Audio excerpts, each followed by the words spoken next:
Essa tocada, fazendo a obra do Senhor, e Deus está sendo glorificado, amém? E o balizador, a base de tudo isso é a palavra do nosso Senhor. Então vamos para ela, aleluia. Então vamos lá, coloca aí nossa mensagem. A gente vai falar hoje sobre o poder do Evangelho. Ouviu isso? O poder do Evangelho. E nós vamos perceber pela palavra de Deus que o Evangelho é muito mais do que uma notícia a respeito de alguma coisa que Deus faz, fez e fará. Ou uma boa notícia. Na verdade, Evangelho é a incorporação de uma pessoa que consumou uma obra plena e eterna para a sua vida e para a minha vida. E esse poder maravilhoso ali que a gente vai ver hoje, o poder do Evangelho, o poder que está no Evangelho, fala de uma operação toda poderosa, ativa e dinâmica de Deus enquanto as pessoas creem no Evangelho. Quanto mais você cresce no entendimento do que é Evangelho bíblico, quanto mais você cresce no amadurecimento da revelação do que a palavra de Deus fala sobre Evangelho, mais esse poder é liberado, mais esse poder é disponibilizado, mais você experimenta o agir todo poderoso do Senhor. E é sobre isso que a gente quer mostrar hoje, justamente porque a Bíblia, em Romanos 1, 16, 17, nos fala que o Evangelho é o poder de Deus. A incorporação da pessoa bendita de Jesus Cristo, que é a própria mensagem de toda a palavra de Deus, é o poder do Evangelho. Portanto, o poder de Deus só é liberado através do Evangelho do Senhor. O Evangelho é a via, o Evangelho é a base, o Evangelho é o fundamento pelo qual o poder de Deus é liberado para salvar alguém, para tornar alguém uma nova criatura, para ressuscitá-la espiritualmente, para conceder toda a graça, todo o favor de Deus, toda a bondade, misericórdia, benignidade, fidelidade do Senhor, para restaurar a sua mente, o seu coração, a sua alma, para trazer cura para o seu corpo, para trazer a provisão devida para a sua vida. O Evangelho, ele tem esse combo sobrenatural do agir de Deus, e é um combo completo da parte do Senhor, é um combo celestial para as nossas vidas. O Evangelho de Deus é demais. E Romanos 1,16 falar sobre isso, nós vamos para lá. Aleluia. Romanos, capítulo 1, versículos 16 e 17,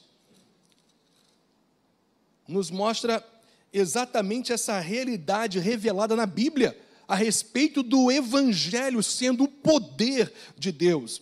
Diz a palavra: pois não me envergonho do quê? Do Evangelho. Olha só, aqui é preciso a gente entrar dentro da realidade daquilo que Paulo está mostrando.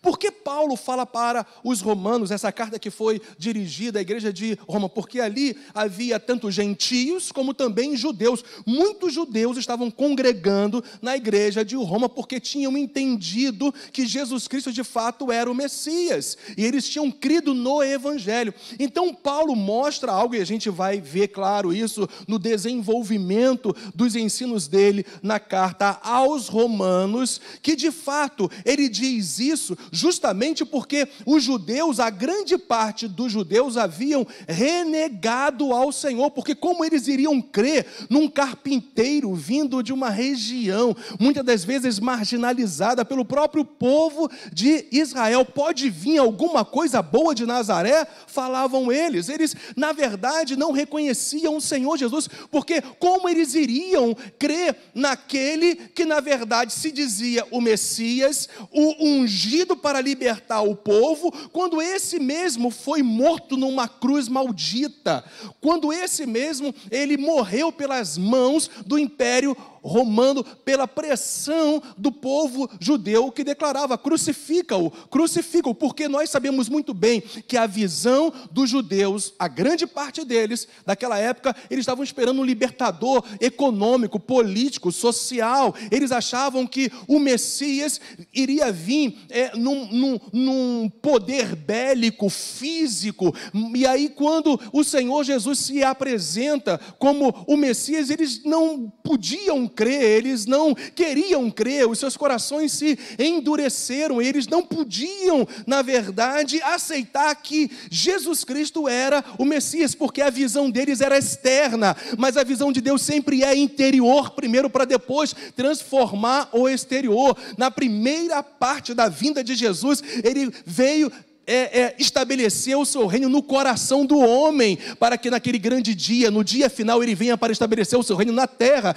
E os judeus, tão claro na palavra do Senhor, os profetas deixaram isso tão claro, mas eles não conseguiam entender. Por isso que Paulo falou: apesar de vocês não entenderem ainda a obra perfeita de Cristo Jesus, que veio para tomar as nossas dores, as nossas transgressões, sendo moído pelos nossos pecados e maldições, sendo julgado no nosso lugar, sendo réu no nosso lugar, inclusive sendo castigado por Deus no nosso lugar, porque o castigo que nos traz a paz estava sobre ele. O Senhor castiga, o Pai castiga o Filho, o torna condenado, como na verdade, mesmo não tendo nenhum tipo de culpa. O Senhor, ele foi um homem perfeito em todos os sentidos, pensamentos, emoções, sentimentos, atitudes, palavras. Jesus Cristo viveu de forma perfeita, por isso que ele pôde nos substituir lá naquela cruz. Então eles não conseguiam compreender Isaías 53, que falava do servo do Senhor,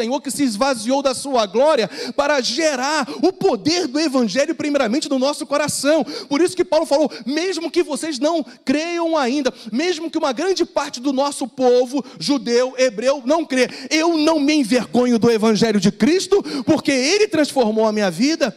Os romanos, como que os romanos iriam, como que os gregos, os gentios iriam crer num evangelho que na verdade não falava de poder bélico, não falava de filosofias humanas, de sabedoria humana, mas de uma simplicidade profunda e gloriosa? Então tanto os judeus como os gentios, eles renegavam, eles não conseguiam entender que a obra sacrificial de Cristo Jesus iria propiciar para nós vida eterna, redenção eterna, restauração completa, paz perfeita, paz que excede a todo entendimento, que guarda os nossos corações e os nossos sentimentos em Cristo Jesus, poder do Espírito Santo que nos capacita a viver a palavra dele. Eles não conseguiam entender, mas aqueles que haviam entendido, Paulo mais uma vez reforçava: eu não me envergonho desse evangelho.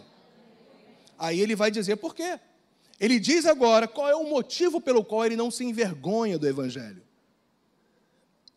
A segunda parte do texto, ele diz lá para nós: olha, pois não me envergonho do evangelho, porque é o poder de Deus para a salvação, aleluia, de todo aquele que crê. A salvação é para aquele que crê. Salvação é vida eterna, gente. Salvação é Deus conosco. Salvação é o Deus Emanuel a cada dia com as nossas vidas. Salvação é saúde na cabeça, na mente, no coração, na alma. Salvação é equilíbrio em todas as áreas de nossas vidas. Salvação é uma expectativa certa que tudo que Deus prometeu se cumprirá em nossas vidas, aqui na terra e acima de tudo na eternidade. Salvação é cura divina. Salvação é poder liberado de Deus para restaurar a história de toda a sua família. Salvação é quebra de maldição. Quando as pessoas creem em Jesus, o que quebra a maldição não são campanhas, o que quebra a maldição é o poder do evangelho simples de Jesus Cristo. Quando a salvação, ela entra na sua vida, você se torna uma nova criatura, com uma nova mentalidade, a mentalidade de Cristo. Você começa a pensar de acordo com as verdades do Senhor, porque esse livro, ele se descortina para você. Salvação são os anjos do Senhor ao teu redor. Salvação, minha gente, é o Espírito de Deus sobre nós. Salvação é um sorriso nos lábios, mesmo nas dificuldades, nas aflições. Longanimidade é sofrer com paciência e com sorriso nos lábios. Vai, dorme com esse barulho. Literalmente, longanimidade, que é um fruto do Espírito, é sofrer com paciência.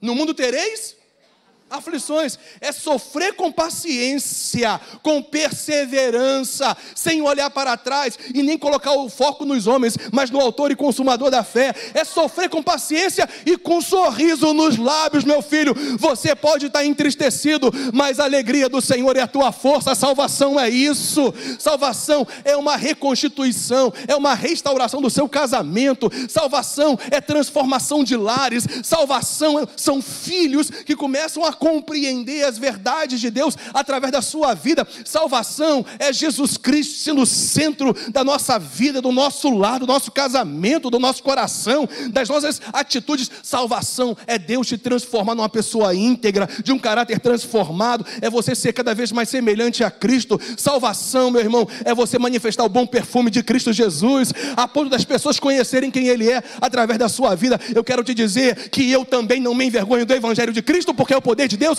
para a minha salvação, porque eu criei, eu sei do que eu estou falando, graças a Deus. Aqui nós não temos profissionais de púlpito, aqui a gente tem pessoas que creem no Senhor Jesus Cristo e prega o que tem experimentado. Nós temos experimentado a força de Deus, porque a gente reconhece que Jesus Cristo é o Senhor.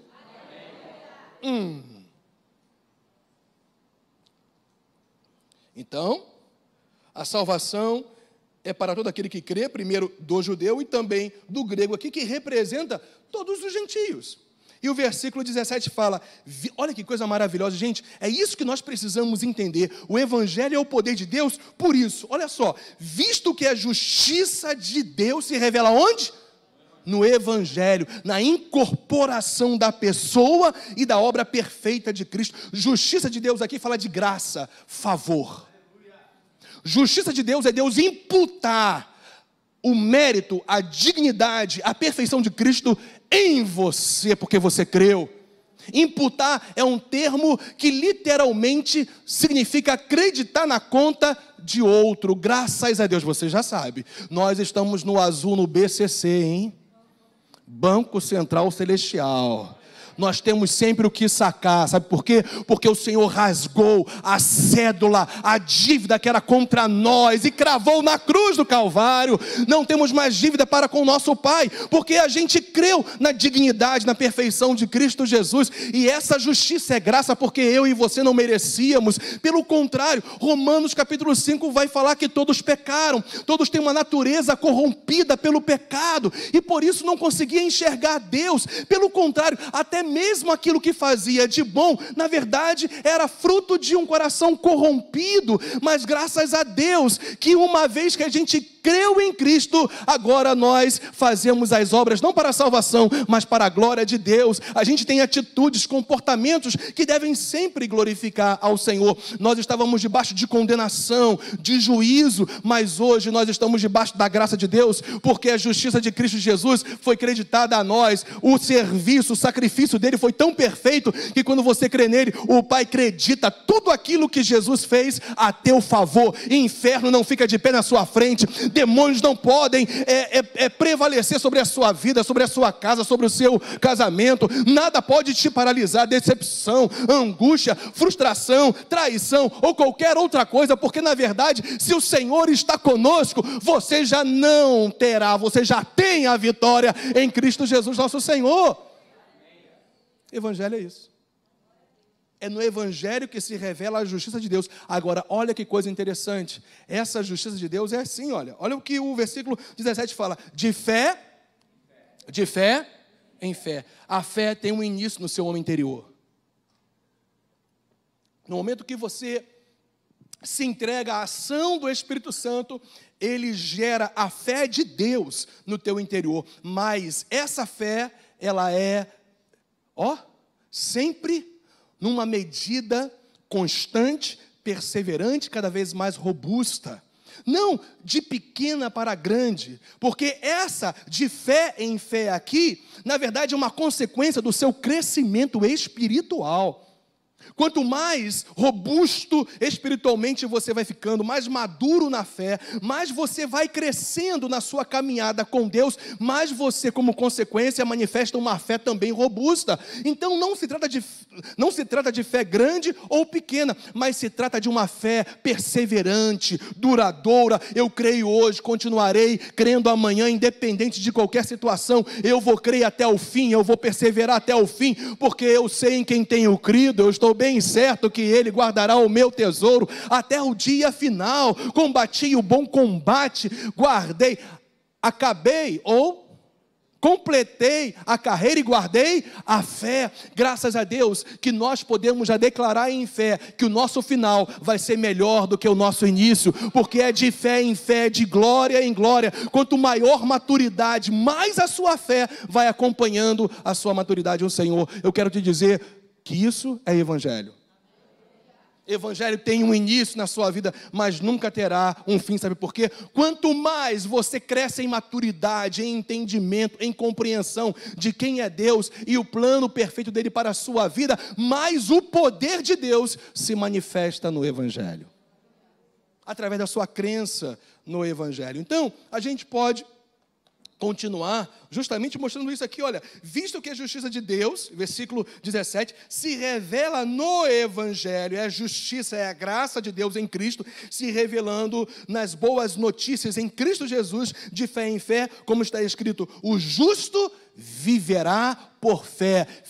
Fé não é uma simples mensagem, fé é um estilo de vida. São comportamentos, atitudes condizentes com o que está escrito. Por isso, está lá em Romanos 12, que a gente nunca pode se esquecer. Não vos conformeis com este mundo. Não tome a forma deste mundo. Não viva os princípios malignos desse mundo, mas transformai-vos pela renovação do vosso entendimento, de tal maneira que você vai poder experimentar qual seja a boa, perfeita e agradável vontade de Deus, porque é exatamente isso que a palavra do Senhor fala, que é viver por fé. Viver por fé é você estar tão cheio das verdades do Senhor no seu coração, que você vai falar de acordo com o que está escrito, você vai pensar de acordo com o que está escrito na palavra de Deus, você vai se comportar de acordo com os valores e padrões divinos, porque a palavra de Deus liberta, a palavra de Deus santifica, a palavra de Deus purifica, à medida que você vai crescendo no seu relacionamento com Deus e, portanto, também na sua maturidade. É tempo de nós vivermos de fé em fé. Dito isso, a minha pequena introdução. Mas nós vamos acabar no horário 9 horas, mas foi uma introduçãozinha. A gente vai aqui aproveitar o que eu, inclusive, falei nos 2 primeiros cultos de domingo último, para mostrar, dentro do contexto daquilo que eu quero ministrar para vocês hoje, as definições, os conceitos, os significados de poder, conforme a revelação bíblica. Se você simplesmente ficar com a noção de poder, autoridade, talvez você não vai ter de maneira ampla e completa aquilo que de fato a palavra de Deus quer revelar a respeito do poder desse evangelho, do poder do próprio Deus, porque evangelho é o próprio poder de Deus se manifestando, se dinamizando, agindo nas nossas vidas. Então nós temos são 3 palavras no original, que foi traduzido para o nosso português como poder ou autoridade. Mas conforme você vai estudando e entendendo o significado de cada um desses termos gregos, que para o nosso português foi traduzido como poder e autoridade, você então vai ampliando o seu entendimento, e esse é o propósito. Então, primeira palavra que a gente pode aportuguesar falando dinamis, que literalmente significa capacidade inerente de alguma pessoa para realizar algo. Nós estamos falando do poder do evangelho, nós estamos falando de Deus, nós estamos falando do Senhor Todo-Poderoso. A natureza inerente fala a respeito da natureza de alguém. Portanto, é a capacidade inerente de alguma pessoa para realizar algo. Eu quero te dizer que a natureza de Deus é santa, é perfeita, é altíssima. Ele é o El Elyon, o Deus altíssimo, e é o Todo-Poderoso. Aquilo que Deus faz provém dele. Deus é a origem de tudo que ele faz, a natureza de Deus. Então, Dinamis fala sobre isso, é a capacidade de Deus de realizar algo. Eu quero te dizer, meu irmão, agindo Deus, quem impedirá?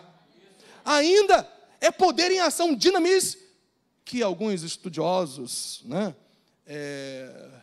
enfim, das palavras gregas até dizem que dinamite teve origem dinamis. Então, é claro que naquela época não tinha dinamite ainda, mas eles trouxeram isso para os tempos atuais, não é? Então, dinamis tem realmente um significado de um poder explosivo, que é o poder em ação. Meu irmão, quando o poder de Deus age, explode demônio para tudo quanto é lado. As trevas são dissipadas. Quando o sol da justiça se desponta na alva, não tem trevas que pode deter o sol da justiça, que é o Senhor Jesus. É poder em ação, você entende? Dinamis é poder em ação. É Deus agindo o tempo todo como Deus todo-poderoso, que ele não pode negar a si mesmo. Deus é Deus todo-poderoso. Então, quando você crê no Evangelho, é esse poder que é inerente a ele mesmo que vai se manifestar na sua vida. E esse dinamis está muito associado com sinais, maravilhas. Sinais e maravilhas são poderes manifestados de Deus que geram um milagre externo que todos podem ver. Todos poderão ver os milagres de Deus na sua vida. As pessoas saberão que você tem uma marca, a marca do sobrenatural, porque você crê no Evangelho de Jesus Cristo. Aonde há enfermidade vai ter que sair, aonde há malignidade vai ter que ser dissipada, porque nós cremos no Evangelho de poder. Aonde há coisas ocultas vão ser reveladas, porque nós temos um evangelho de poder. É você crer que Deus se manifesta. São sinais e maravilhas. Gente, o nosso Senhor não mudou, Ele continua o mesmo ontem, hoje e eternamente. Eu quero te dizer que o nosso Deus continua poderoso para levantar paralítico, para curar cegos, mudos, surdos, para tirar todo tipo de cistos, tumores malignos, benignos, seja lá o que for. O nosso Deus é poderoso para agir na sua vida, no seu coração, na sua casa, no seu lar, no seu corpo, na sua alma, na sua mente, no seu espírito, na sua alma. Ele é poderoso, Ele é um Deus em ação. O nosso Deus é um Deus dinâmico. O nosso Deus é vivo. Os deuses deles têm boca, mas não falam, mas o nosso Deus tem boca e fala. Os deuses deles, que são imagens, têm na verdade ouvidos, mas não conseguem ouvir. O nosso Deus ouve as nossas orações e manifesta a sua graça sobre nós. Eles têm olhos, mas não podem ver. Os olhos de Deus estão em todos os lugares, vendo cada um de nós, provendo cada um de nós, abençoando cada um de nós, sustentando cada um de nós, gerando esse shalom maravilhoso da palavra do Senhor, que inclui todas as bênçãos que Ele planejou para você. Sabe, Deus tem um plano maravilhoso para você. É você viver o sobrenatural de Deus. São os prodígios, são as obras maravilhosas que só Deus pode fazer, porque só existe uma pessoa que pode fazer milagres, e o nome dele é o Senhor. Segundo lugar, essa outra palavra, dinamai, ela significa alguém que é suficientemente forte. Poder em relação à pessoa de Deus que se revela no Evangelho, que se manifesta através do Evangelho, que é a incorporação da revelação da pessoa e da obra perfeita de Jesus Cristo, mostra que o nosso Deus, Ele é suficientemente forte. Eu quero te lembrar que o nosso Deus, Ele sustenta todas as coisas pela palavra do seu poder. Céu, terra, universo, todos os cosmos, Ele é poderoso, Ele é suficientemente forte. E eu te pergunto, como que Ele não seria suficientemente forte para te tirar dessa situação? Meu irmão, se Deus sustenta céu e terra, o que pode ser impossível para Ele? Nada é demasiadamente difícil para o nosso Deus. É só você crer no Evangelho. É tempo da gente ter uma consciência ativa, como nós pregamos domingo pela manhã, a respeito do poder de Deus, minha gente. Nós temos que ativar essa mentezinha no nosso coração, a respeito do poder de Deus, porque é assim que Ele se manifesta. E essa ativação sobrenatural acontece quando você não é simplesmente aquele que ouve, mas aquele que pratica. Aquele que ouve, mas também responde em fé. Aquele que não só busca Deus em uma reunião, em um encontro semanal da igreja, mas alguém que tem sede e fome de justiça. Alguém que busca Deus em primeiro lugar no seu dia a dia. Que sabe o que é ter relacionamento com o Senhor. Eu quero te dizer que pode haver um começo de imaturidade, dificuldade, mas à medida que você vai buscando ao Senhor, você vai ser como a luz da aurora que vai brilhando, brilhando, brilhando, até ser dia perfeito. Maturidade, relacionamento com Deus gera maturidade, e quanto mais maduro na fé, mais você crê.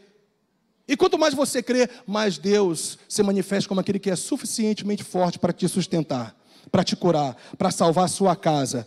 Eu e a minha casa serviremos ao Senhor. Eu e a minha casa serviremos ao Senhor. Eu e a minha casa serviremos ao Senhor. Pode haver um histórico de gerações passadas que até hoje se manifesta em malignidades, em maldições na nossa casa ou na casa de alguém. Mas eu quero te lembrar que o nosso Deus é suficientemente forte e poderoso para mudar a história da sua família. Os seus familiares, os seus pais, os seus irmãos, os seus filhos herdarão a terra.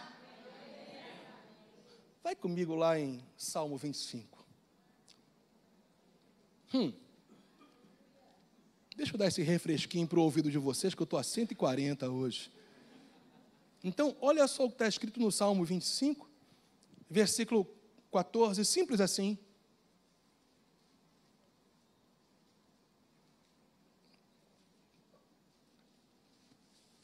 Simples assim.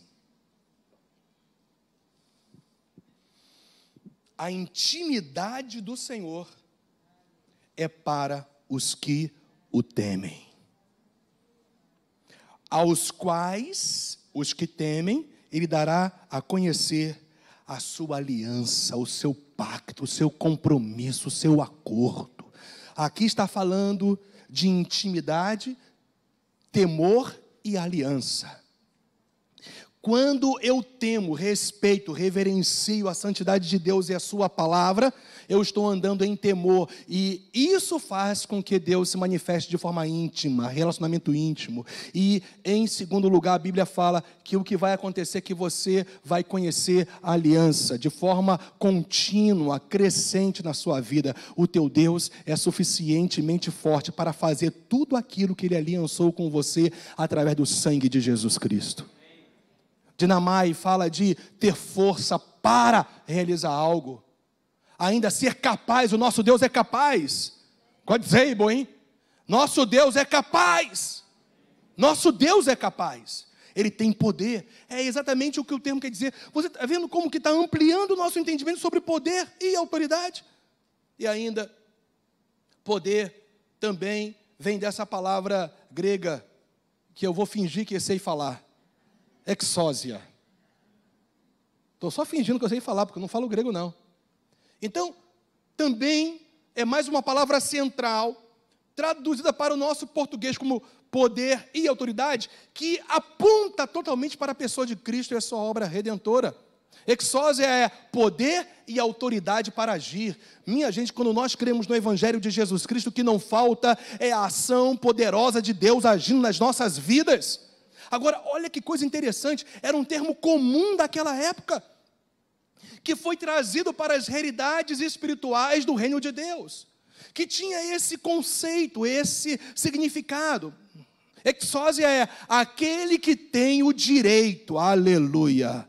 Eis que o Senhor recebeu autoridade nos céus e na terra. Aquele que tem o direito de exercer poder e autoridade. Minha gente, o nosso Deus tem poder de exercer, ou o nosso Deus tem direito. Ele é o Senhor desta terra e deste mundo e tudo que nele há.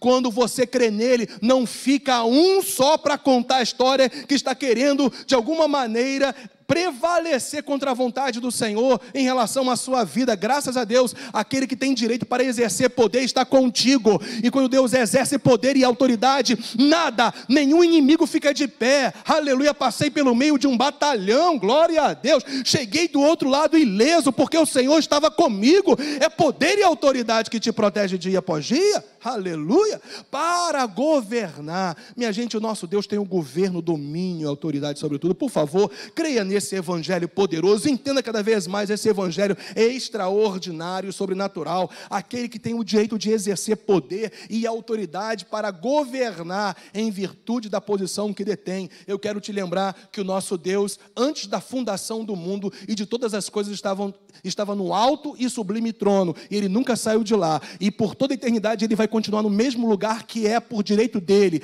acima de tudo e de todos. Creia nesse evangelho, na pessoa de Cristo, porque é esse poder que vai se manifestar na sua vida, porque Ele detém toda a autoridade e poder, e aqueles que andam com o Senhor têm autoridade e poder sobre serpentes e escorpiões, e sobre todo e qualquer poder do inimigo, e nada vos causará dano algum, porque nós não vamos no nosso nome, nós vamos no Senhor, no nome do Senhor dos exércitos, aquele que está conosco, aquele que não perde uma só batalha. Não adianta, quem vive com Deus, quem anda com Deus é champion. Aleluia.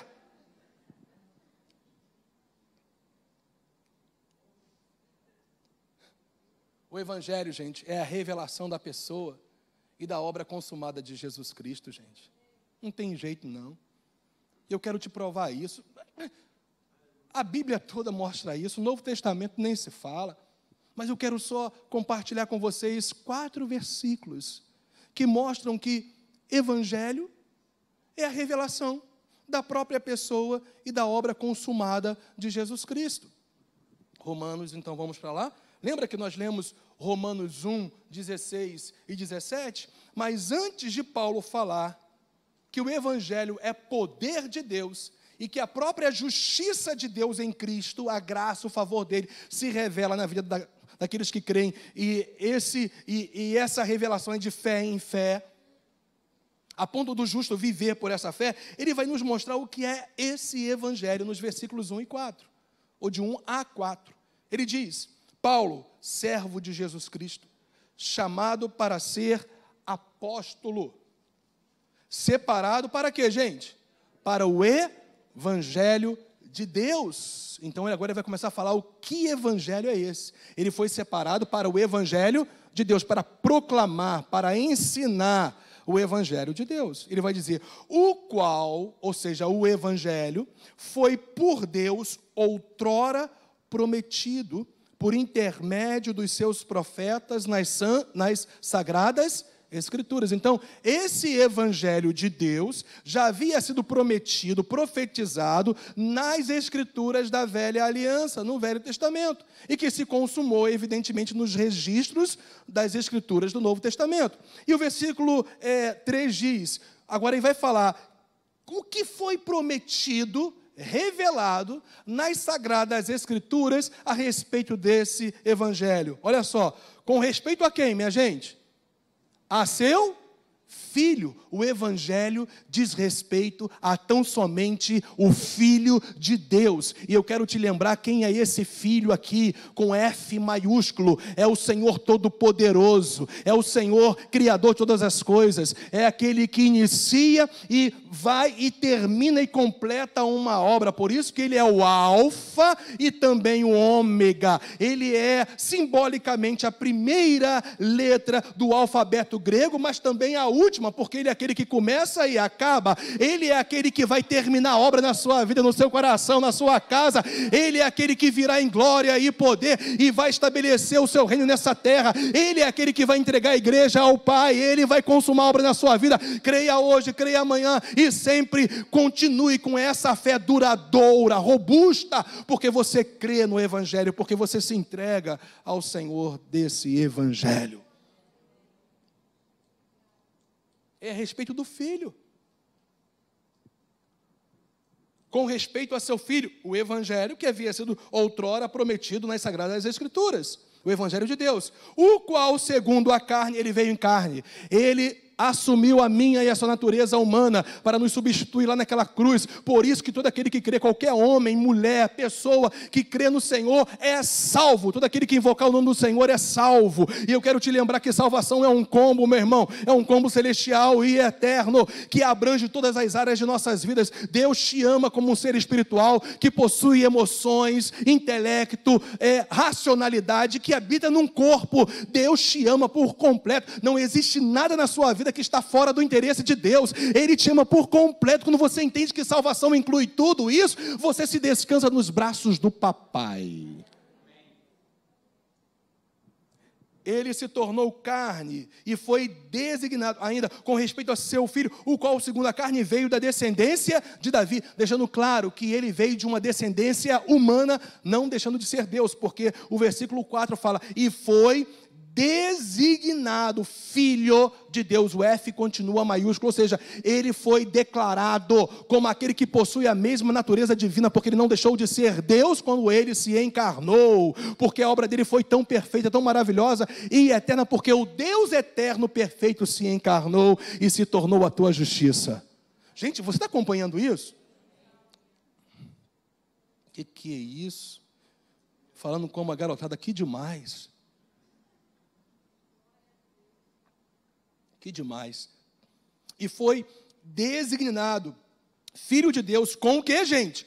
Poder. Que poder foi esse? Segundo o Espírito de santidade pela ressurreição dos mortos. Quem é esse filho de Davi, hein? Da descendência de Davi. Quem é esse filho de Deus? Esse ser divino que se encarnou? É Jesus Cristo. É Jesus Cristo. Deixa eu anunciar esse nome de novo com meus pulmões bem... É Jesus Cristo. É Jesus Cristo. É Jesus Cristo.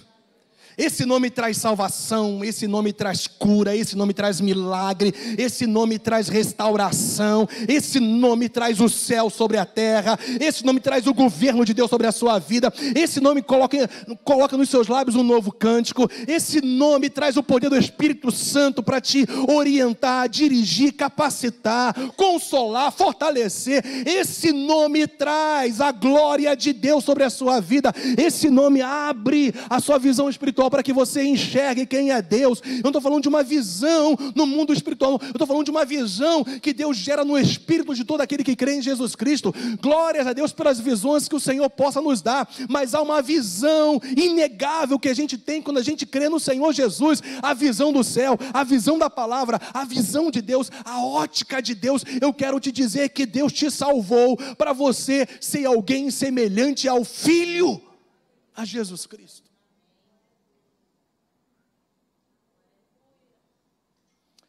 E o apóstolo Paulo vem e diz que esse Filho, que é Jesus Cristo, Ele é o nosso Senhor.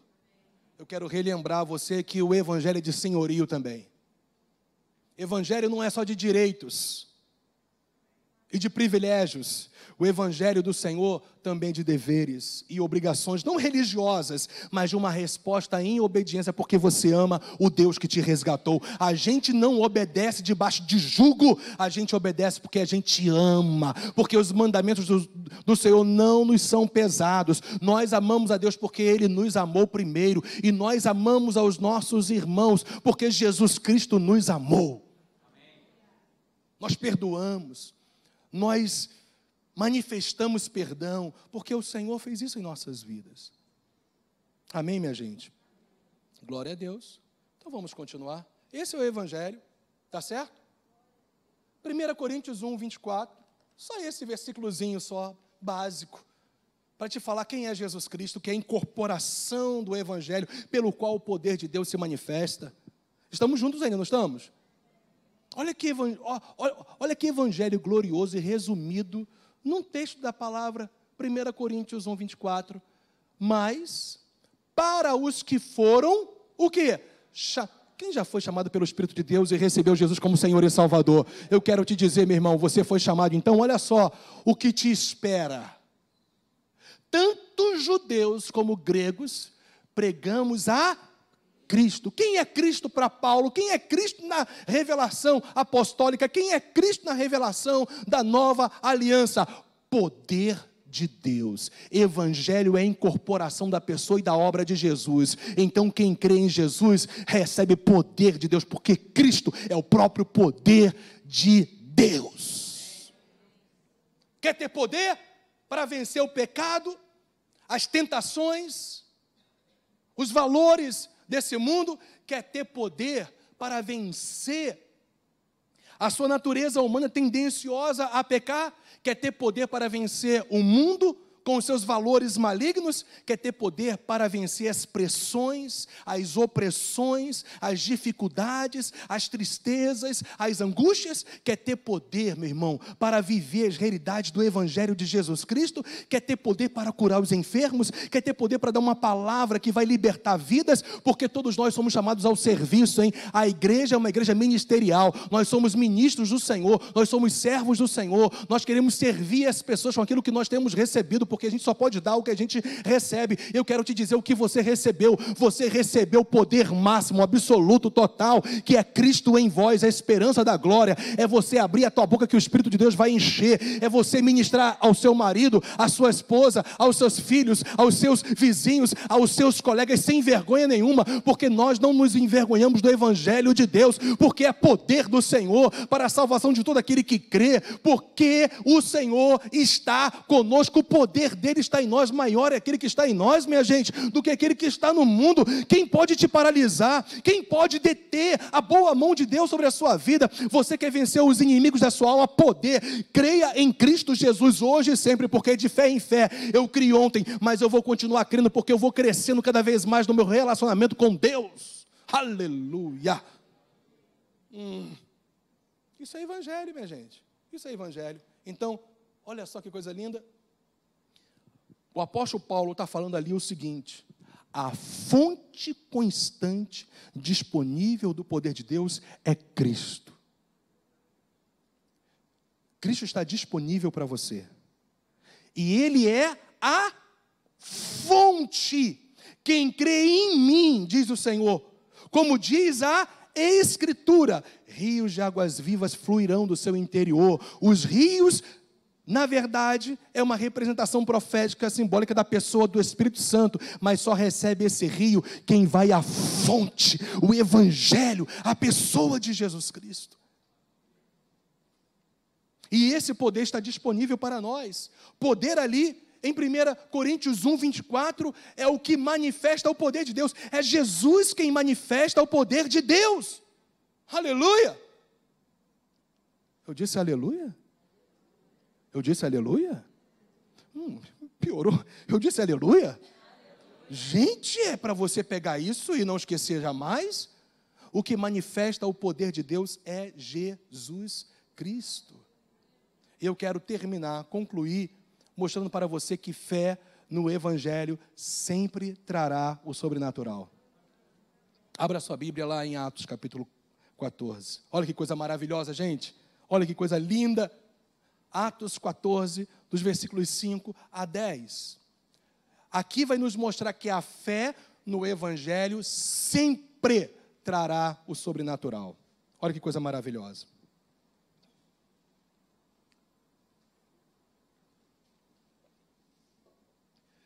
Diz a palavra de Deus: e como surgisse um tumulto dos gentios e judeus associados com as suas autoridades para os ultrajar e apedrejar, sabendo eles, fugiram para Listra e Derbe, cidades da Licaônia e circunvizinhança. E o que eles fizeram, gente? Onde anunciaram o quê? O Evangelho, que é o poder de Deus. E esse Evangelho é a incorporação da própria pessoa de Jesus Cristo. Olha só agora. Em Listra, costumava estar assentado certo homem aleijado, paralítico, desde o seu nascimento, o qual jamais pudera andar. Esse homem ouviu falar Paulo. Paulo estava anunciando o que mesmo? O Evangelho. Que fixando nele os olhos e vendo que possuía o que, gente? Fé para ser curado. Ele estava escutando, ouvindo o Evangelho. E a fé foi gerada no homem interior dele. Então Paulo, vendo que essa fé, num discernimento espiritual, foi gerada no interior desse homem paralítico, desde o seu nascimento, ele disse então em alta voz: apruma-te direito sobre os pés. Ele saltou e andava. Eu só quero te lembrar mais uma vez que esse Evangelho não mudou. A gente pode ter mudado, esse Evangelho não. Ele continua com o mesmo poder para trazer o sobrenatural de Deus em qualquer área de nossas vidas. a começar pelo novo nascimento. Quem sabe você está aqui hoje, né? E veio aqui a convite de alguém e ainda não tem uma experiência real com esse Deus vivo. Eu quero te dizer que esse evangelho transforma a sua vida para sempre. E você que já está em Cristo, é você continuar de fé em fé. Uma fé hoje, uma fé mais robusta amanhã, mais duradoura, mais perseverante, porque você anda na continuidade da maturidade da vida com Deus. E a gente percebe algo interessante. Para concluir, a fé em quem Deus é, firmado em Jesus Cristo, ativa a manifestação do seu poder. Pegou isso aí? A fé em quem Deus é, o Deus Todo-Poderoso, firmado no Evangelho, na pessoa de Jesus Cristo, ativa a manifestação do seu poder. Portanto, Atos capítulo 14, versículo 9, que a gente leu, deixa claro, vendo que possuía a fé para ser curado. Deus só está esperando você crer para trazer o sobrenatural todo-poderoso dele sobre a sua vida. Fiquemos de pé, minha gente.